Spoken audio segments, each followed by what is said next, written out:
Magandang hapon po sa ating lahat. Narito ang weather update ngayong araw ng Sabado at alamin din po natin ang magiging lagay ng panahon sa ating bansa sa mga susunod na araw.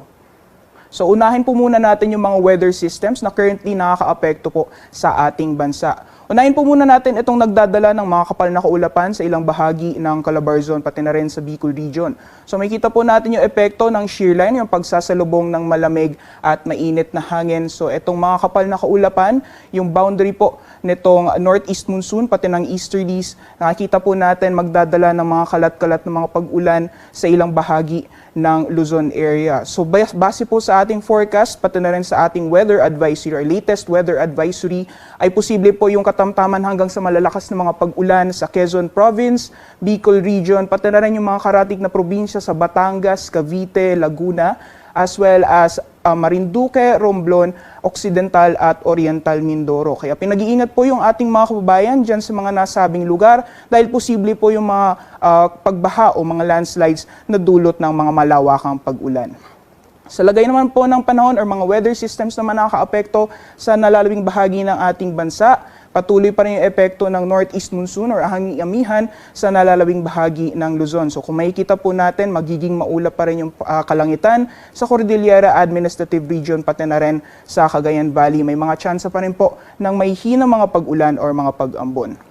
Partly cloudy to cloudy skies naman ang mararanasan sa nalalawing bahagi ng Luzon area. So asahan pa rin po yung mga isolated na mga pag-ulan.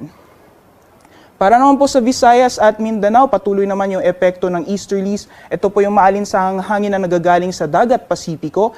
And ang dahil makakaranas po or mas frequent yung mga thunderstorms lalong-lalo na sa silangang bahagi ng Visayas at Mindanao. So dyan po sa Eastern Visayas, Caraga at Davao Region, medyo increased po yung frequency ng mga isolated rain showers or thunderstorms. Although kung makikita po natin, wala namang makakapal na kaulapan na magdadala ng malawakang pag-ulan. So mostly mararanasan po natin itong mga panandaliang buhos ng ulan, kadalasan po yan sa hapon or sa gabi.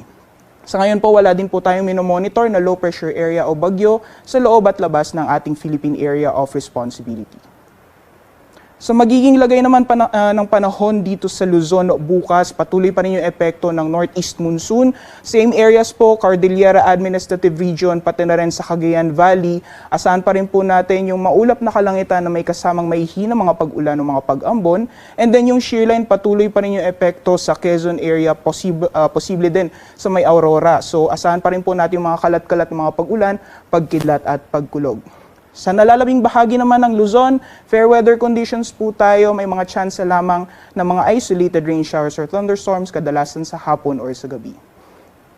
Agwat naman ang temperatura sa mga piling syudad sa Luzon. For Lawag, maglalaro mula 23 to 32 degrees Celsius, 23 to 28 degrees Celsius sa Tugigaraw. For Baguio City, 16 to 25. Metro Manila naman, 24 to 31 degrees Celsius. Maximum temperatures para sa Puerto Princesa, pati na rin sa Legazpi, aabot ng 32 degrees Celsius. 23 to 30 degrees Celsius para sa Tagaytay at sa Kalayaan Islands naman aabot ng 33 degrees Celsius maximum temperatures. So magiging lagay naman po ng panahon bukas dito sa Visayas at Mindanao, magpapatuloy yung maaliwalas na panahon. Although patuloy pa rin po yung epekto ng easterlies, so mas mataas pa rin yung tsansa ng mga thunderstorms sa eastern sections ng Visayas and Mindanao area. And for temperature naman, inaasahan po natin maglalaro mula 26 to 32 degrees Celsius sa Iloilo, 25 to 31 sa Metro Cebu, at 25 to 32 degrees Celsius para sa Tacloban. Maximum temperatures naman para sa Cagayan de Oro at Davao aabot ng 32 degrees Celsius at para naman sa Zamboanga 25 to 34 degrees Celsius. So babala po sa matataas na mapag-alon or gale warning ay currently nakataas sa mga baybayin ng Batanes, sa Ilocos Norte, Ilocos Sur, La Union, pati na rin sa northern coast ng Cagayan kasama po dyan ng Babuyan Islands as well as Isabela. So inaasahan po natin yung matataas na mapag-alon sa mga nasabing lugar, kaya pinapayuhan po natin lalong-lalo na yung may mga maliit na sasakyang pandagat na kung maaari ay wag po muna tayong pumalaot. Yan po muna ang latest mula dito sa Pag-asa Weather Forecasting Center. Ako po si Rhea Torres. Ingat po tayong lahat.